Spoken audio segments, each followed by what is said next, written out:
Полицейская собака отказывается покидать переднюю часть самолета. Когда пилоты выясняют причину, они теряют дар речи. Рейс должен был вылететь из Далласа, штат Техас, в Нью-Йорк. Это была обычная поездка, которую пилоты часто называют «плавным ходом». Среди пассажиров были деловые путешественники, семьи и туристы, всем не терпелось добраться до места назначения. Экипаж провел обычную проверку безопасности, а капитан поприветствовал всех по внутренней связи своим знакомым успокаивающим голосом. Все казалось нормальным. В передней части самолета, всего в нескольких шагах от кабины пилотов, сидела немецкая овчарка по кличке Рекс, опытный полицейский пес с многолетним опытом работы в сфере безопасности. Рекс был специально обучен обнаруживать взрывчатые вещества, наркотики и другие угрозы безопасности. Его куратор, офицер Дэниелс, знал, что у Рекса острое чутье, но, несмотря на это, Дэниелса это не беспокоило. Рекс и раньше летал без проблем. Пассажиры заметили, что Рекс спокойно лежал возле двери кабины пилотов, его уши время от времени подергивались при отдаленном звоне загружаемого багажа. Для большинства присутствие Рекса было успокаивающим. Он был молчаливым защитником. Стюардессы быстро передвигались по проходам, проверяя ремни безопасности и приветствуя опоздавших пассажиров. Но затем, без предупреждения, поведение Рекса изменилось. Когда-то расслабившийся пес вскочил на ноги, его тело было напряжено, а хвост поджат. Его взгляд был прикован к двери кабины, словно лазерный луч. Дэниелс осторожно потянул за поводок, шепча команды. Но Рекс отказался двигаться. Он оставался неподвижным и сосредоточенным. Несколько пассажиров, находившихся поблизости, заметили это и обменялись любопытными взглядами. Что почувствовал Рекс?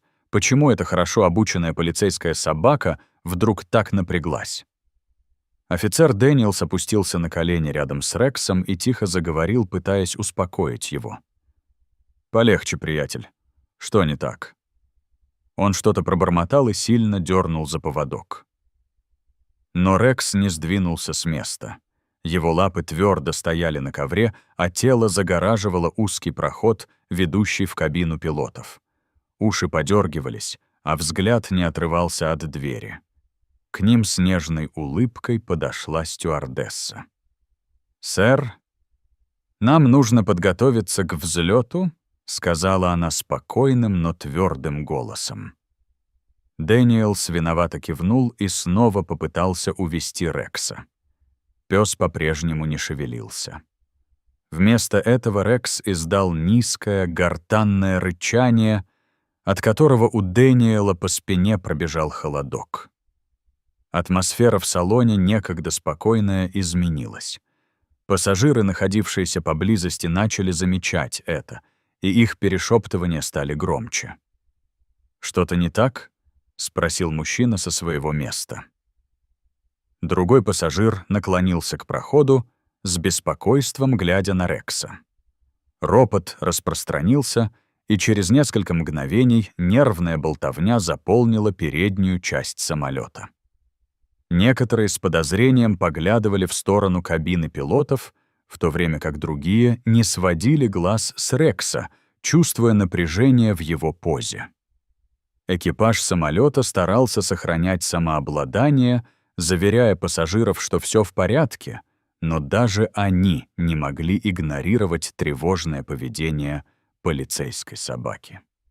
Капитан, встревоженный шумом, связался по радио с наземным управлением, чтобы получить совет. Тем временем поведение Рекса усилилось. Его рычание стало громче, и теперь он скреб лапой по полу возле двери кабины пилотов. Сердце Дэниелса бешено заколотилось. Он знал, что Рекс ведет себя так, только когда что-то серьезно не в порядке. Пассажиры беспокойно заёрзали на своих местах. Перешептывания переросли в ропот, а затем и в откровенное беспокойство. Что-то было не так, и что бы это ни было, Рекс не позволял никому игнорировать это. Напряжение в салоне росло. Пассажиры тревожно перешептывались, переводя взгляды с Рекса на закрытую дверь кабины пилотов. Офицер Дэниелс еще раз попытался оттащить Рекса, но пес уперся еще крепче, на этот раз залившись резким властным лаем, от которого вздрогнули все, кто находился поблизости. Стюардессы обменялись встревоженными взглядами. Одна из них бросилась к кабине пилотов и постучала в дверь. Через несколько мгновений появился капитан с серьезным выражением лица. «Что происходит?» — спросил он, прищурившись, глядя на Рекса, который стоял как статуя, все еще не отрывая взгляда от двери. Дэниелс объяснил, что он не двигается. Он никогда не делал этого раньше. Лицо капитана напряглось. «Я сообщу охране», — сказал он, прежде чем вернуться внутрь. Через несколько мгновений его голос эхом разнесся по внутренней связи. «Дамы и господа, пожалуйста, сохраняйте спокойствие. Мы проводим краткую проверку безопасности перед взлетом». Шум в салоне усилился. Пассажиры беспокойно заёрзали на своих сиденьях, некоторые крепко сжимали свои вещи. Через несколько минут в самолет поднялись двое сотрудников службы безопасности. Выражение их лиц было резким и профессиональным. Один из них, мужчина с суровым лицом в темной униформе, опустился на колени рядом с Рексом. «На что он реагирует?» — он спросил Дэниелса. «Я не знаю», — с тревогой ответил Дэниелс. «Но что бы это ни было, это серьезно». Офицеры начали тщательный осмотр кабины пилотов. Лай Рекса усилился. Его взгляд был прикован к маленькой панели прямо под дверью кабины пилотов. Офицеры обменялись напряженными взглядами, затем один из них потянулся к рации. «У нас что-то есть», — мрачно пробормотал он. Пассажиры молча наблюдали за происходящим, их лица побледнели. Что бы ни почувствовал Рекс, это не было ложной тревогой, и правда вот-вот должна была ошеломить всех. В салоне воцарилась полная тишина. Все взгляды были прикованы к офицеру службы безопасности, который, опустившись на колени у двери кабины пилотов, осторожно отвинчивал маленькую панель, на которой был сосредоточен взгляд Рекса. Лай немецкой овчарки прекратился, но тело ее оставалось напряженным, уши навострены, дыхание тяжелым. Казалось, Рекс знал, что всего в нескольких дюймах от него находится что-то опасное. Металлическая панель с тихим щелчком поддалась, и полицейский медленно отодвинул ее. То, что он увидел, заставило его замереть. За проводами было спрятано маленькое незнакомое устройство — пучок цепей и проводов с мигающей красной лампочкой. «Это таймер», — прошептал офицер едва слышно.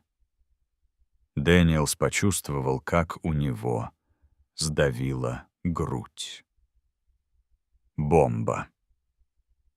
«Всем сохранять спокойствие», — сказал офицер, повысив голос на весь салон. «Мы справляемся с ситуацией».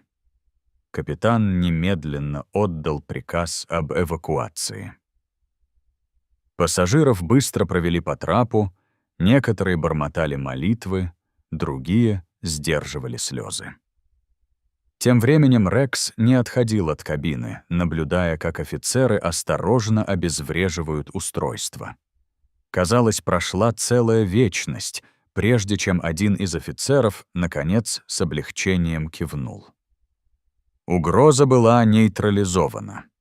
Позже следователи установили, что устройство было искусно спрятано, чтобы оставаться незамеченным во время стандартных проверок безопасности. Если бы не неумолимые инстинкты Рекса, катастрофа могла произойти еще в полете. В тот день Рекс был не просто верным полицейским псом. Он был героем, спасшим бесчисленное множество жизней. Эвакуированные пассажиры с тревогой стояли в терминале, одни сжимали в руках телефоны, другие вытирали слезы. В разговорах слышалось недоверие. Никто не мог перестать говорить о храбром псе, который отказался сдвинуться с места. Некоторые пассажиры подошли к офицеру Дэниелсу, чтобы поблагодарить его, но Дэниелс знал, что настоящая заслуга принадлежит Рексу. Несколько минут спустя с мостика самолета появилась команда охраны, неся деактивированное устройство в запечатанном футляре. За ними шел Рекс, все еще настороженный, но уже более спокойный. Как только Рекс вошел в терминал, толпа разразилась аплодисментами. Незнакомые люди опускались на колени, чтобы погладить его, в то время как другие фотографировали героического пса. Дэниелс опустился на колени рядом с Рексом и взъерошил шерсть у него на шее. «Хороший мальчик», — прошептал он, прерывающимся от волнения голосом. В последующие недели история Рекса облетела всю страну. Заголовки новостей превозносили его как четвероногого героя, и он был награжден специальной медалью за храбрость. Авиакомпания даже объявила, что предоставит Рексу неограниченное количество бесплатных рейсов в знак благодарности за спасенные им жизни. Но для офицера Дэниелса Рекс был не просто героем. Он был партнером, другом и напоминанием о том, что иногда самые сильные инстинкты исходят от тех, кто даже не умеет говорить «нет».